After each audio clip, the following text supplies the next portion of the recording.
C'est vrai qu'on est dans une société où, comme je disais déjà, je pense qu'il y a dimanche passé ou celui d'avant, on nous incite à acheter plus, alors qu'on a déjà plein de choses, mais on nous incite toujours à acheter plus, hein. Et quand on regarde un peu nos placards, nos frigos, nos garages, nos granges ou que sais-je encore, on a déjà plein de choses, hein, et on se sent pas nécessairement riche en compte en banque, mais riche en... On est peut-être riche en biens, je ne sais pas. Et si je parle de ça, c'est parce qu'on est dans une troisième semaine de ce thème, être riche dans ce qui compte le plus. Et dans les semaines précédentes, on a parlé de tout ça, que Dieu nous a bénis avec plus que ce que nous avions besoin. Et donc, j'ai montré que nous sommes déjà riches, peut-être en argent, mais peut-être en biens, peut-être aussi en compétences, en dons aussi. Et le souci, c'est qu'on est aussi peut-être tenté de consommer personnellement tout ce que Dieu nous donne comme richesse. Voilà.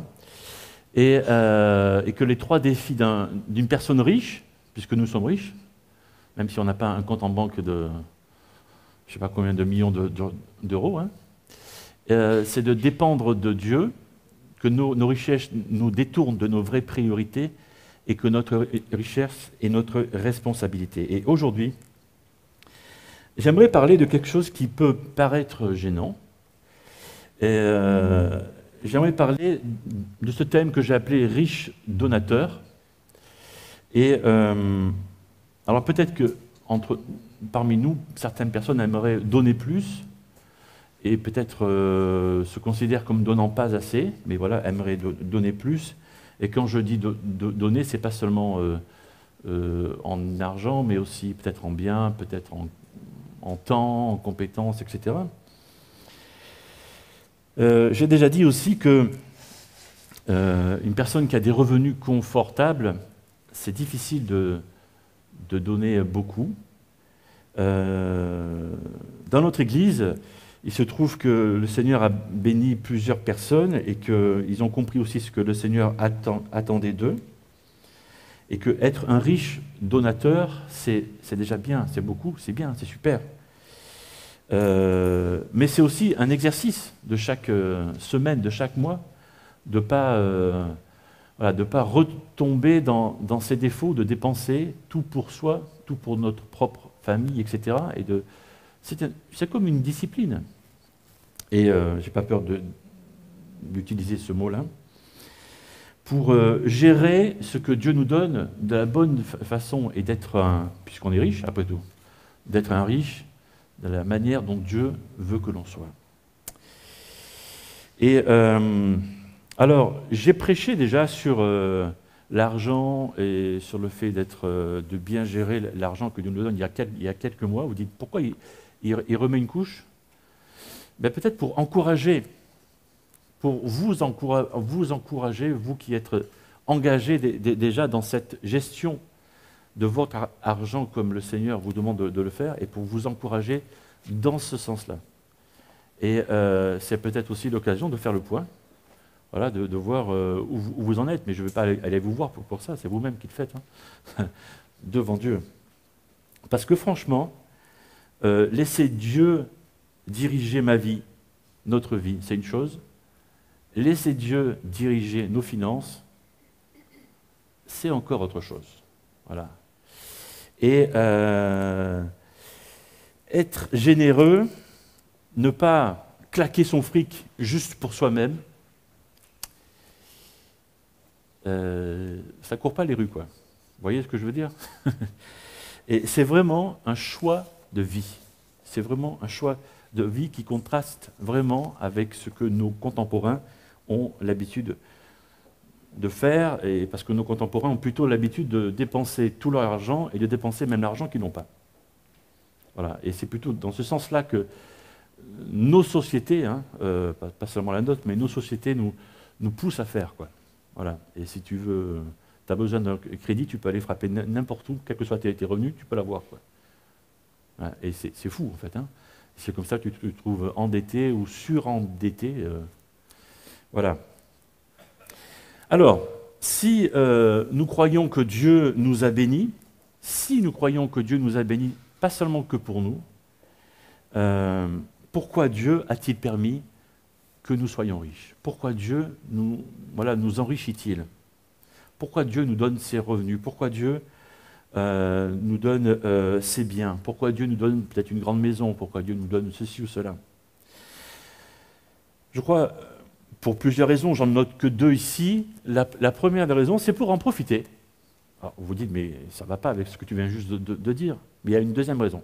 Alors, je commence avec ça. Voilà. La première raison, c'est pour en profiter. Et il n'y a rien de pas spirituel de profiter d'abord soi-même des biens que Dieu nous donne. Voilà. C'est un peu comme si je construisais une piscine dans mon jardin. Une piscine couverte et chauffée. Ouais, je suis. Voilà.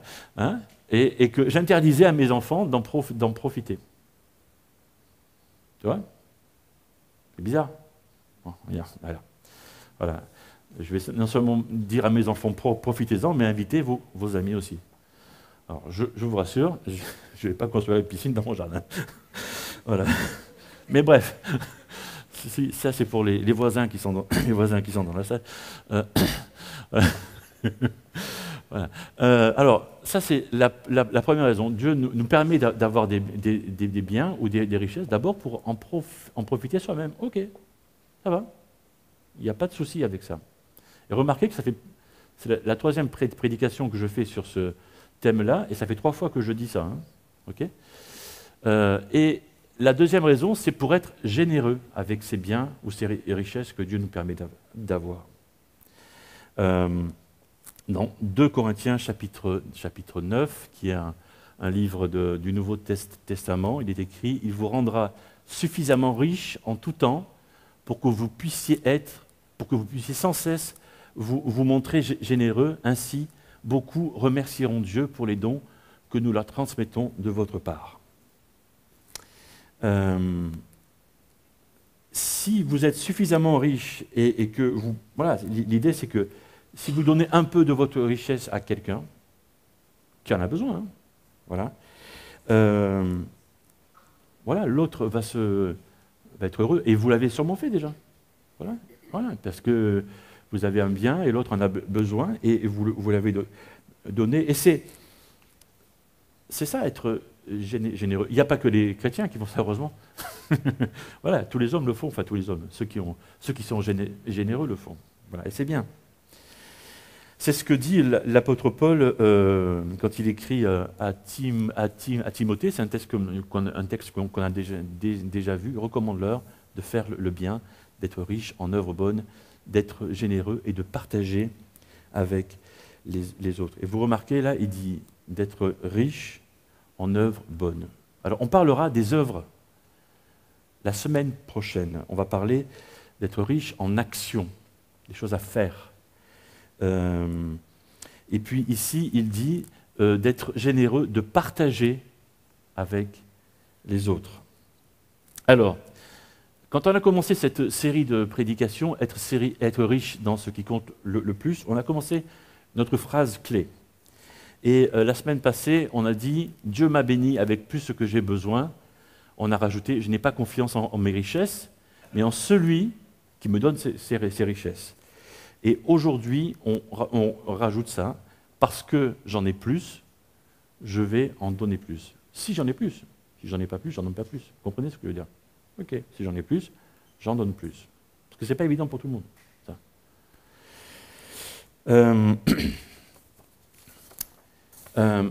Le truc, c'est que les gens vraiment riches, ceux qui ont vraiment des comptes en banque balèzes, quoi, avec des sous, comment ils donnent? Est-ce que vous êtes déjà posé cette question? Comment donnent les gens riches? Est-ce que ça vous a effleuré l'esprit, ou est-ce que vous êtes toujours dans votre truc et ouais, ben justement, Jean-Luc, t'as parlé de qui tout à l'heure en introduction? Voilà, de Colgate et Heinz, c'est ça? Voilà, qui ont donné une grosse partie de leur fortune, c'est ça? Voilà. Justement, comment donnent les gens riches? Alors, le mot ici, c'est stratégiquement. Ils ont une stratégie. Et ce que je veux dire avec ce mot-là, c'est qu'ils réfléchissent. Voilà, c'est pas seulement un coup de cœur, c'est pas seulement allez, zou, voilà. Faisons ça, zou, tu vois. Non, ils réfléchissent. C'est pour ça que j'utilise ce mot de stratégique, de stratégie. Et c'est comme un processus de pensée qui change la vie.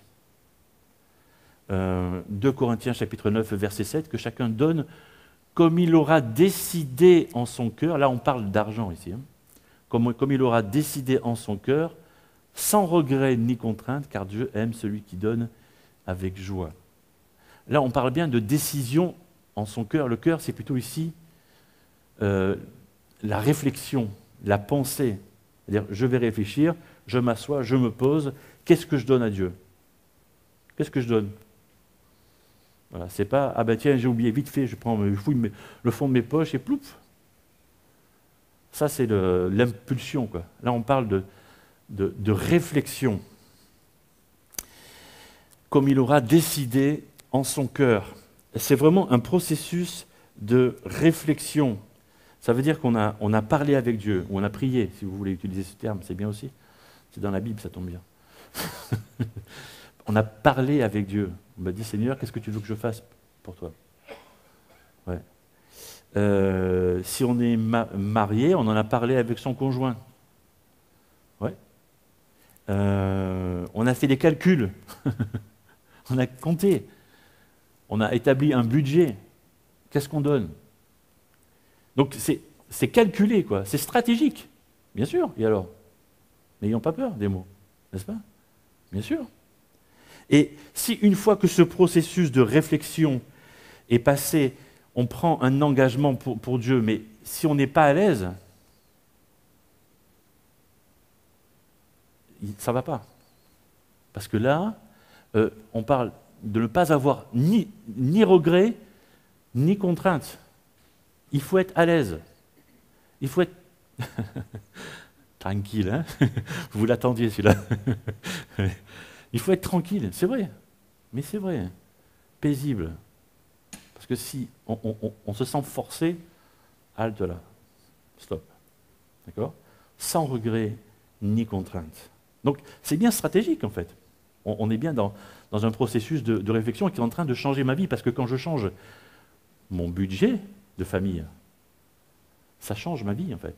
Ça change la vie de ma famille en fait. Et voilà, ici, je ne parle pas de dons spontanés. Je ne parle pas de mon voisin peut-être qui a 6 enfants, qui vient de casser sa machine à laver, qui n'a pas les sous pour acheter une machine à laver, tu vois, et qui fait 3 machines à laver par jour. Parce que avec les 6 gamins, c'est ça, quoi. Tu vois, et moi, j'ai une deuxième machine à laver et je lui donne ma machine à laver, tu vois. Ou j'ai 400 € que je peux lui donner, je lui donne les 400 € pour s'acheter une machine à laver. C'est pas de ça dont je parle. Ça c'est, voilà, je peux le faire, je le fais. Je parle d'autre chose ici. Je parle de qu'est-ce que je vais donner à Dieu systématiquement. Et qui va impacter ma vie de famille aussi.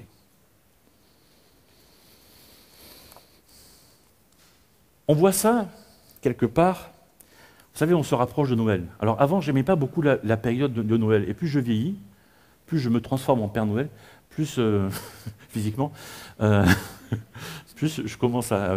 J'aimerais bien que Noël approche, tu vois. Voilà. Plus j'aime cette période de Noël.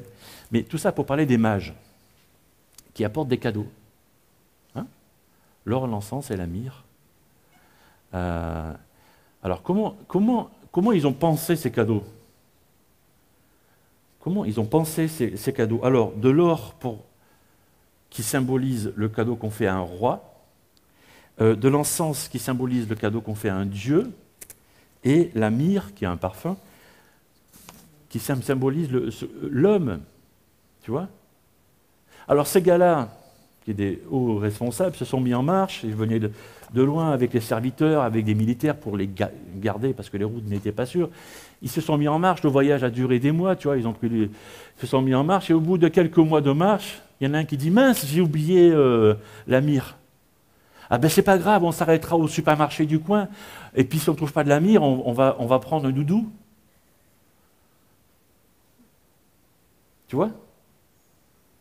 Non, ça ne s'est pas passé comme ça. À mon avis, ils devaient être dans des coffres, tu vois, bien à l'abri et protégés, et des soldats qui gardaient ces trucs, ces cadeaux précieux. Donc c'était réfléchi, bien pensé, dans un but bien précis, tu vois. Voilà comment ils ont offert leurs offrandes à cet homme Dieu qui était né. Pour nous inspirer un peu, tu vois. C'est stratégique, c'est réfléchi, c'est pensé. Dans le prophète Malachie, au chapitre 3, « Apportez vos dîmes dans leur totalité au trésor du temple, afin qu'il y ait des vivres dans ma demeure. » Pourquoi au temple? Alors on le dit, pour qu'il y ait des vivres dans ma demeure. Parce que le temple, c'est l'église ou les églises locales. Parce que l'église locale est l'organisation, à mon avis, la plus puissante pour transformer le cœur des hommes et des femmes. Ou en tout cas, pour proposer la transformation. Ce n'est pas une machine à transformation, mais c'est là où Dieu parle partout, mais encore plus précisément dans les églises locales. Parce qu'on vit ensemble. Le dimanche matin, mais aussi à d'autres moments.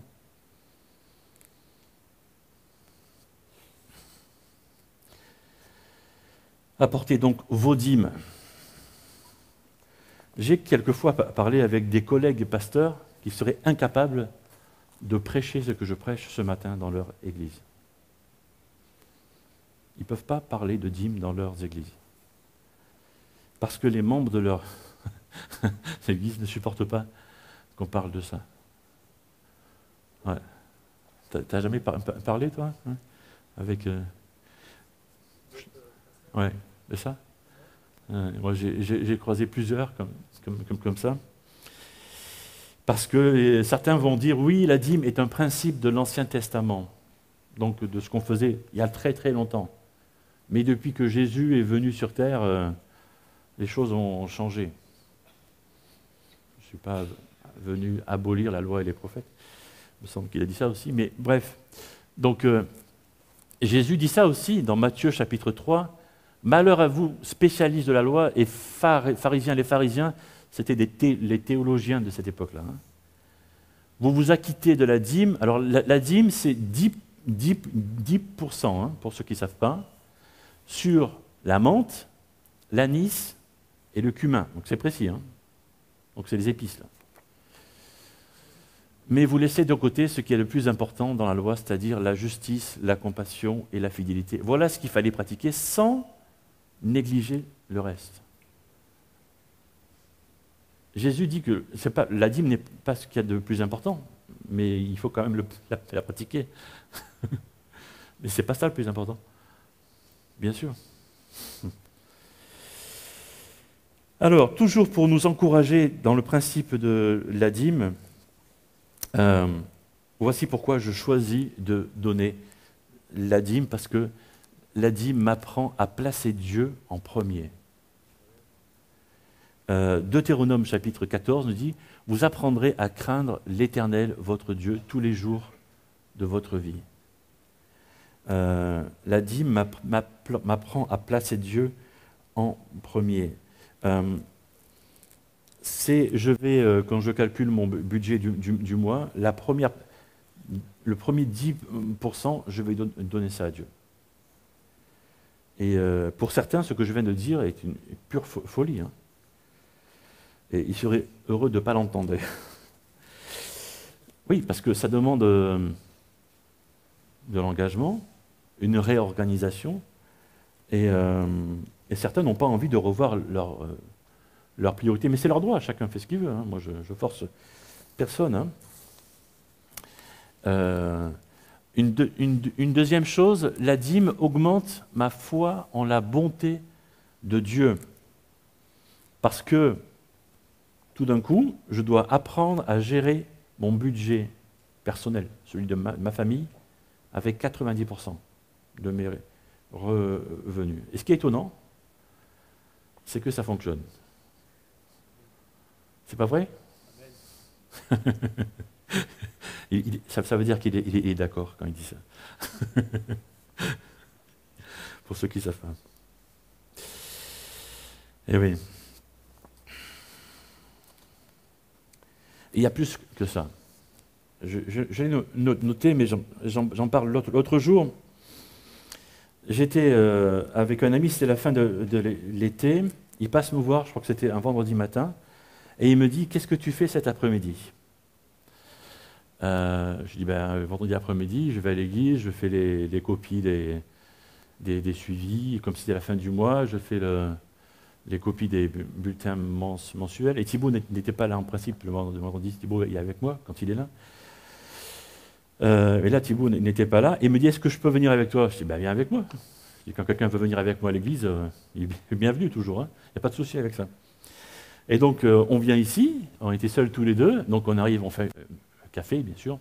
Normal, la première des choses, en arrivant, faire un petit café, et puis je me mets à faire ce que j'ai à faire dans le bureau, et puis lui, il se balade, il se met à lire ce qu'il y a sur les murs, puisque je ne suis pas avec lui, quoi. Et puis, au bout d'un moment, il vient me voir, il me dit, c'est quoi la dîme? Parce qu'il y avait une feuille avec les besoins, etc. On avait besoin d'un piano, d'une table de mixage, et puis il y avait des besoins financiers, et puis on parlait de la dîme. Et il me dit, c'est quoi la dîme? Donc je lui explique, c'est les 10%, etc. Avec ça, on paye tous les frais de notre église, et je lui explique justement que il y a quelques mois, j'avais prêché là-dessus, et qu'il y avait une famille qui s'était engagée là-dedans, et que le monsieur était au chômage, et que le fait de s'engager là-dedans, la semaine qui suivait, il a trouvé du travail, le gars, quoi. Et l'ami me dit, parce que je cherchais à lui dire que Dieu répondait à ceux qui s'engagent. Je ne savais pas comment lui dire, quoi. Parce que je cherche mes mots. Et je crois qu'il m'a répondu une phrase du style Dieu a répondu ou Dieu a béni, quelque chose comme ça, je me souviens plus. Voilà. Mais du coup, j'avais plus rien à dire parce que mon ami avait très bien compris. Voilà. Du coup, quand on s'engage pour Dieu, il ne faut pas avoir peur de le dire. Il ne faut pas avoir peur de le dire. Non, le problème, c'est qu'on est en France et on n'ose pas dire les choses. C'est dommage parce qu'on passe à côté de témoignages. Voilà, on peut dire, voilà ce que Dieu fait. Et Dieu agit dans nos sous, dans notre porte-monnaie, dans notre compte en banque. Pratiquement, un gars qui était au chômage depuis longtemps, il s'engage pour Dieu financièrement, et la semaine qui suit, il trouve du boulot. Oh. T'appelles ça du hasard, toi? Moi, j'appelle pas ça du hasard. Tu vois, j'appelle ça Dieu. Dieu qui répond. Ça, c'est partager sa foi.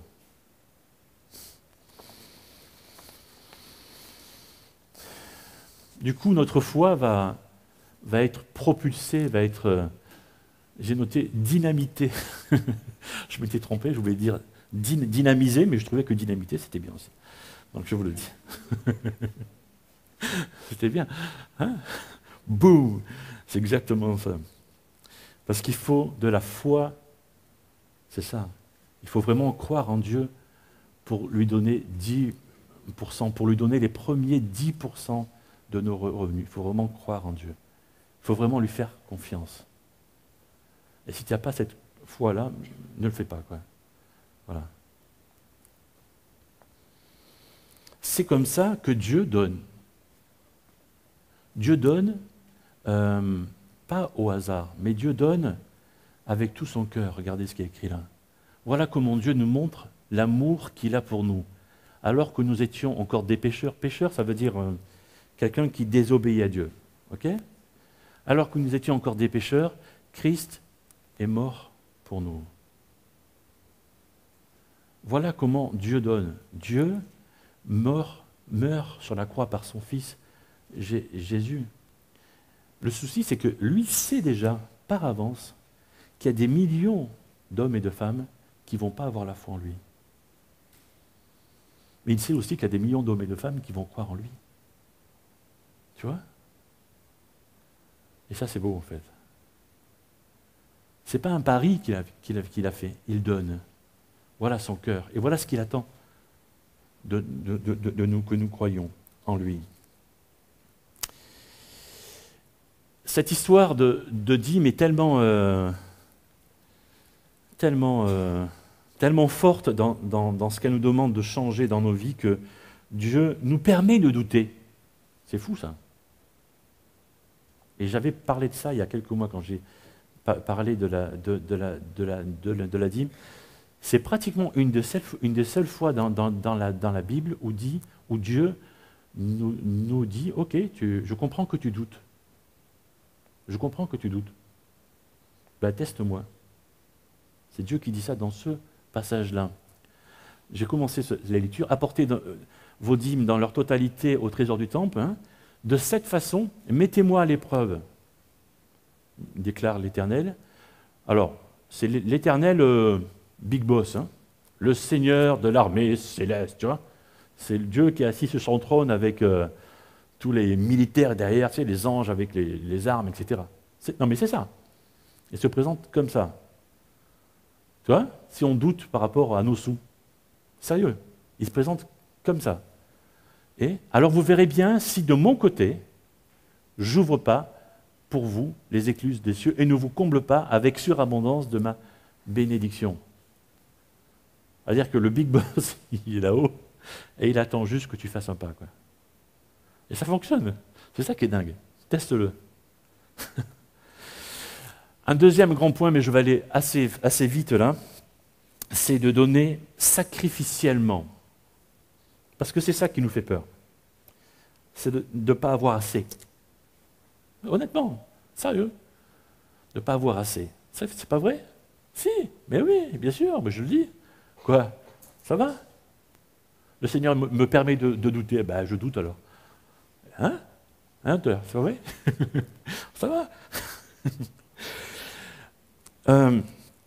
Salomon, qui était vraiment un roi très très grand, à un moment, il est choisi comme roi, et bon, il y avait le rite du sacrifice à cette époque-là, on sacrifiait des animaux, c'est bien qu'on ne le fasse plus, parce que j'aime bien les animaux, voilà, et il devait offrir un taureau. Et vous savez ce qu'il a dit? Vous vous souvenez de ça? Vous vous souvenez pas de ça?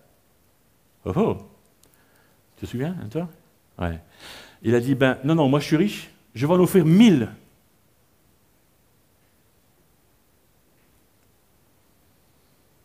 €1000. Ouh! Ok. Le gars, il est riche, quoi. Au lieu d'en offrir un, il en offre 1000. C'est bien. David, qui était son père, okay, il devait préparer la construction du temple de Dieu.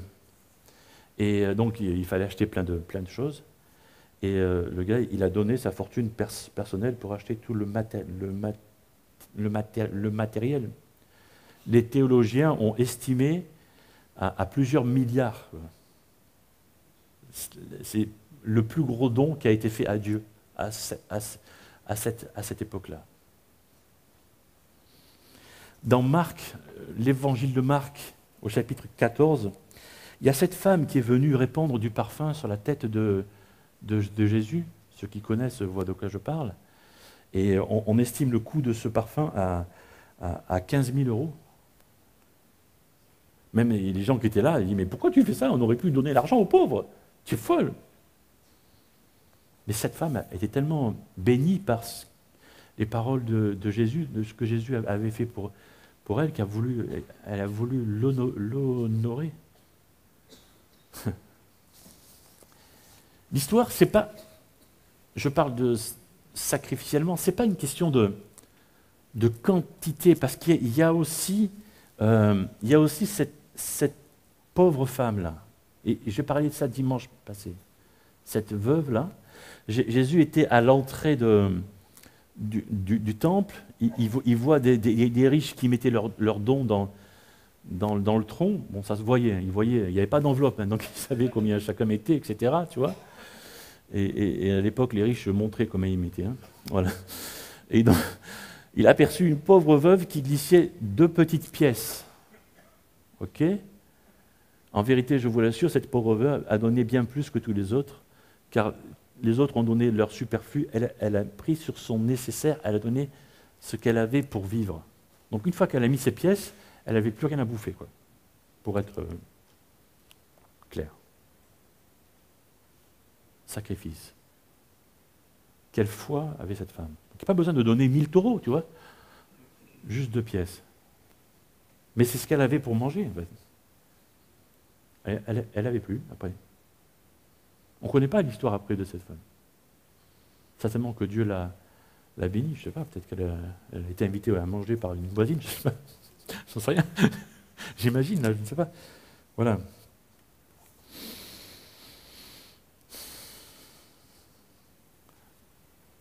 Donner sacrificiellement, c'est on aime tellement Dieu qu'on se dit, effectivement, je te donne ça, Seigneur. Ça va me manquer, c'est peut-être ça va me manquer, mais je te le donne. Ça va jusque-là. Ça peut aller jusque-là. Mais toujours sans contrainte. Toujours. N'oubliez jamais ça. Et je vais terminer, avant d'avoir un temps de recueillement et de prière, terminer par cette histoire. Toujours, comme j'ai parlé la semaine passée, quand j'ai fait l'Institut biblique, à la fin de mes études, on a fait ce voyage au Liban pendant 15 jours pour chanter dans les collèges, dans les lycées privés. Alors c'était le matin, on faisait 2 concerts tous les matins. Et puis, un midi, enfin plutôt un 14 heures, le directeur du collège où on était nous a invités pour manger dans son appartement modeste. On arrive dans son appartement et il y avait 2 tables, mais remplies de victuailles. C'était Noël, quoi. Noël et Nouvel An. Ça avait 2 tables, quoi, mais c'était un festin, quoi. Hein. Et on n'était pas nombreux, on était 5. Nous, bon, il y avait les gars de la Sono, ils étaient 3, ouais, on était 8 en tout, quoi. Mais et puis le problème, c'est qu'on n'avait pas faim. À 14 heures, on n'avait pas faim parce qu'on se levait à 4-5 heures du matin. Le premier concert était vers 8 heures. Donc on mangeait après le premier concert vers 10 heures. Donc nous, on avait déjà mangé. Tu vois, après, il y avait le deuxième concert dans un autre établissement scolaire. Et donc, nous, à 14 heures, c'était l'heure de goûter, en fait. On allait boire plutôt un café, quoi. Bref, donc on picore, comme ça, on prend un truc ou 2, tu vois. Et puis, la famille, en fait, il y avait le papa, la maman et deux enfants. Ils s'en vont dans la cuisine chercher d'autres choses, encore à manger. Et puis, le gars qui nous accompagnait, le pasteur libanais qui était là, il vient nous voir, il nous dit, les gars, il faut manger, là. Parce que ce qu'il y a sur les tables, c'est leur salaire du mois, en fait.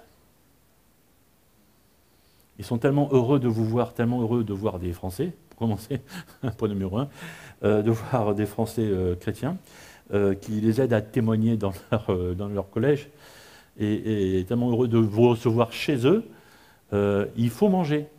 Bon, d'accord, on a mangé. Voilà. Ah oui. Faire honneur, tu vois. Tu fais honneur, tu fais honneur.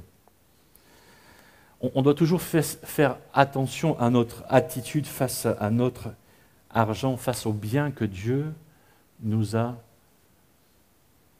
prêté. Pas donné, prêté. C'est pas pareil, hein? Dieu m'a béni avec plus que ce que j'ai besoin. Je n'ai pas confiance en mes richesses, mais en celui qui me fournit richement. Puisque j'en ai plus, je vais en donner plus. J'aimerais qu'on ait un temps de recueillement et je vais prier pendant ce temps-là. Seigneur, merci parce que tu nous apprends encore des choses ce matin où tu nous rappelles des choses. Merci parce que tu nous as fait du bien déjà tu nous as bénis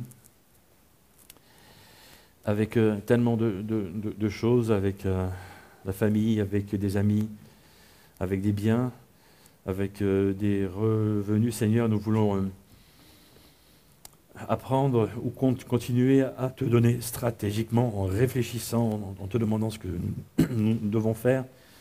Aide-nous aussi à te donner sacrificiellement. Et si nous sommes dans le doute, Seigneur, apprends-nous à compter sur toi. Et apprends-nous aussi à entendre que tu attends aussi, que tu attends à déverser sur nous. Tout est bien fait. Et Seigneur, toi, tu nous as aimés en premier alors qu'on était loin de toi. Jésus, ton Fils, qui était sans péché, est venu et a vécu sur terre et est mort sur cette croix pour nous alors que nous ne te connaissions pas encore. Peu de temps après, il est mort et il est ressuscité aussi. Et vraiment, c'est pour nous, c'est pour que nous puissions nous réconcilier avec toi. Merci Seigneur pour tout ça. Et peut-être que l'un ou l'autre ce matin aimerait aussi te prier dans son cœur et te demander pardon pour une erreur ou des erreurs ou des péchés qu'il a commis. Et en te disant simplement pardon Seigneur pour mes péchés, pardon pour mes erreurs. Peut-être que l'un ou l'autre aimerait te dire de devenir Seigneur le patron, le chef, le directeur de sa vie. Seigneur, fais-le maintenant. Seigneur, merci parce que tu veux transformer nos vies, qui qu'on soit, qu'on ne te connaisse pas, mais qu'on ait de l'intérêt pour toi ou qu'on te connaisse depuis très longtemps. Tu veux transformer nos vies pour nous permettre d'avoir de meilleures vies déjà sur terre et aussi de plus tard avoir notre place au paradis. Seigneur, merci pour tout ça et pour ce que tu vas nous faire vivre encore ensemble pendant les moments qui suivent. À toi soit toute la gloire, Seigneur Jésus. Amen.